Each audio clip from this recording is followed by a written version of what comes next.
Hey guys, welcome back to the TV Corner on Movie in the Middle. Today we are going to be talking about a spoiler-free discussion of WandaVision. Now that the whole season is finally over, we can all talk about everything that's happened. WandaVision is the first MCU-specific TV show to come out on Disney Plus and in general. We've had other Marvel shows before, like Daredevil and Jessica Jones, and then we had an actual specific MCU offshoot, Agents of Shield. But this one, like, directly involves like all of the MCU as a whole and things that have happened in it, specifically towards the end of Infinity War and Endgame. And this was an interesting series. I really have to say. I thought at first it was just gonna be some spin-off, and I was like, yeah, whatever. I don't really care. Like I love the characters and everything. Don't get me wrong, but having those shows, you just it felt like at first like I can't watch all of these shows and get attached to all of these seasons. I just don't have the time. But the fact that this was only 9 episodes and that I had heard that it was going to tie really into the MCU and starting the multiverse, things like that, I was like, all right, I'll give it a chance. And it is very, very important to the MCU. If you are at all planning on continuing into Phase 4 of the MCU movies, you need to watch these because not only are they really, or at least this one, not only was it really good, but it has a lot of Easter eggs and a lot of things that are going to come up in these next couple sequels. So, after all that talk, what is WandaVision even about? Because I know nobody even knew what it was going on besides the fact that it had something to do with TV. Well, WandaVision is basically about Wanda and Vision, Wanda Maximoff, known as the Scarlet Witch in the comics, and Vision from the MCU movies, and their life together in this kind of homey town that seems to also be on TV. And that's really as much as I can give you because everything in this series is a mystery. And it's really cool, like just the little bits of information they give you at a time. I think what I loved about this the most, weirdly enough, was the standalone stuff. Like don't get me wrong, the stuff that ties into MCU is incredible, but I was actually very surprised that every Friday morning I'd get up and be like, I'm gonna watch WandaVision because it was like just a fun show. Seeing all the TV stuff and how they went through the decades and everything. But it was just the stuff that didn't tie in was just as fun. I actually was like weirdly interested in just the regular stuff going on because they did such a good job with it. And it was like a really cool thing to look forward to every Friday morning. So yeah, Wanda and Vision, I think this was a really good idea to focus on their characters because they're two characters that like were important, but we never really got like super deep into them. And they're like really powerful characters too. But the thing is, so Wanda, we got to have a lot more of her backstory and more of what she's like. And I think this really was good for knowing her character. If you were like me, you were like, how did she do all this? Why is she, maybe bringing Vision back? That's a big question throughout the series, if she did it or if somebody else did it. And because it seemed like at the end of Endgame she was at peace, but you got to remember this is like a week after Endgame ends, and like she had just gotten back from being snapped, and it had been like 5 years, and for her it was like a second, and so that all probably caught up with her. Um, but we really get more depth about not only the stuff that happened to her as a child and before we met her in Age of Ultron in terms of literally what she is, but in terms of her character that it's really interesting because she's simultaneously the hero and the villain because she's doing this and they have to try to reason with her to stop it. And so it is really good. For the most part, I loved Wanda. Sometimes she kind of ticked me off, but in like I guess a good way. I mean, because it's very interesting character stuff. Because you're like rooting for her, but you're also like this isn't good. So it was really I loved seeing where that was going to go. Vision. I've always just been like, yeah, Vision. He's my least favorite. He's a stick in the mud. Or at least maybe my second least favorite. I don't know. He was just not my favorite by far. And he was really funny in this.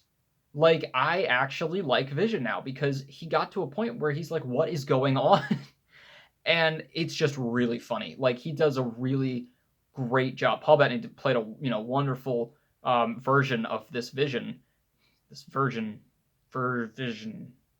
where he's like still the same sort of rigid, calculating him, but like he's funny and he's kind of cool. And he wears a turtleneck in one episode, and people are like going crazy over it. I don't. He kind of looks like The Rock a little bit if he had like a fanny pack. So it was great for those two characters, and also introducing and bringing back a bunch of other MCU characters, which I won't spoil, because they were really, really great. I mean, it showed that you can have a team of like Marvel B characters, and it can still be great. And I loved that. And yeah, so the other great part about this was the TV aspect, because wow, it was really entertaining. They, like I said, they went through all the decades, and so they started with the 50s, then in the 60s, and you saw how the house and how the television itself, and how the look of it, the color, everything changed throughout the decades, and they just parodied a bunch of different shows, and it was very entertaining. That's what this show is it's entertaining as hell. But yeah, so I loved that. Just the way that they shot everything was like, with different aspect ratios to tell you what decade it was. They did a really good job of like mirroring how things were shot in each type of show, but with like new technology. It was so cool. So they did a really great job, and then obviously bringing in a bunch of MCU stuff, because this is being said as the I think the first of 3 parts introducing the multiverse. It's going to be this, and then Spider-Man 3, then Doctor Strange Multiverse of Madness. So they were introducing a little bit of the multiverse here, and they were also introducing lots of other things that made fans go nuts. So you should watch this if you're an MCU fan, because there's a lot of really cool Easter eggs and big things that come about in terms of characters and stuff. Now, it was funny because when I was watching episode 8, I thought to myself, this has been seven. There's only 9 episodes. This has been virtually a perfect show for me.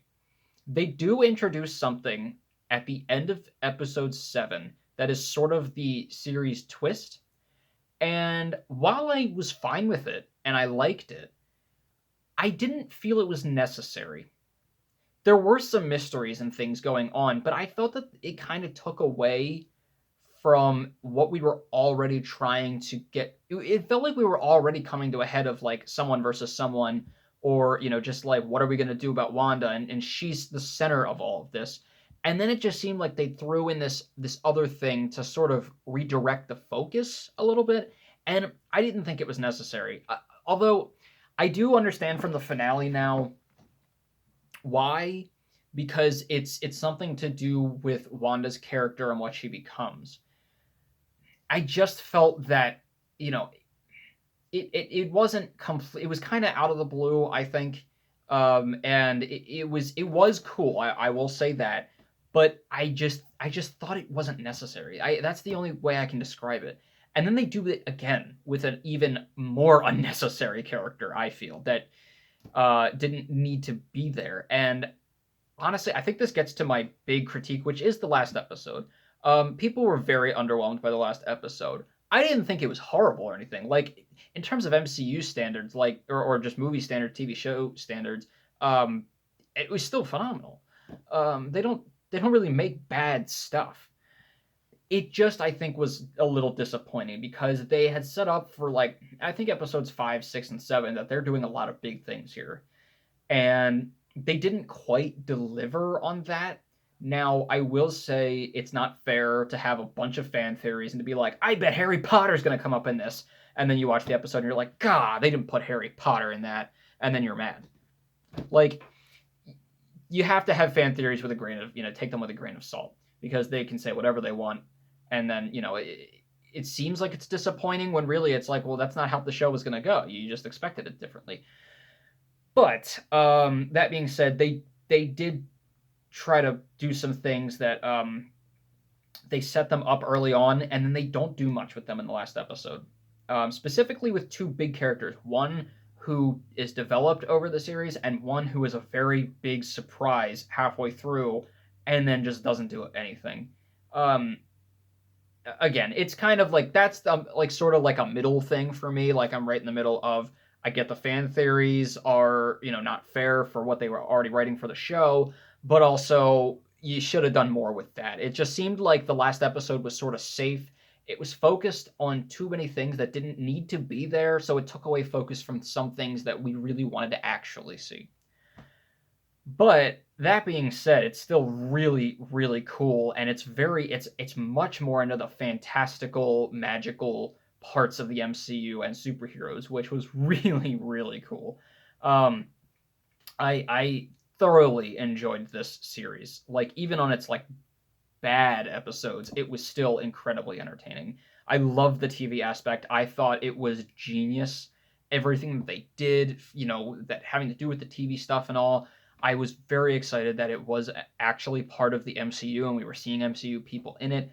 And I'm very excited for what they do next with these other shows, because if it's like this, some of them might be more spin-offy. Like I think Hawkeye is going to be more just a spin-off of him, but some of them I think are going to be very influential. And so I'm really excited to see where all of these go. I'm going to give WandaVision a 3.5 out of 4. It was a little disappointing, but again, I think that was just our expectations. For what is there, I think they did a perfect job through about episode 8, and then a pretty good job throughout the last 3 episodes. Yeah, so I'm going to be doing a spoiler review as well. So if you hadn't seen it and you watch this review and then you go and watch it, check out my spoiler review that's going to be coming out in just a few days from now, because I want to get them out back to back. So, as always, keep your hopes high, your stress low, and TV shows right in the middle. I'll see you guys later.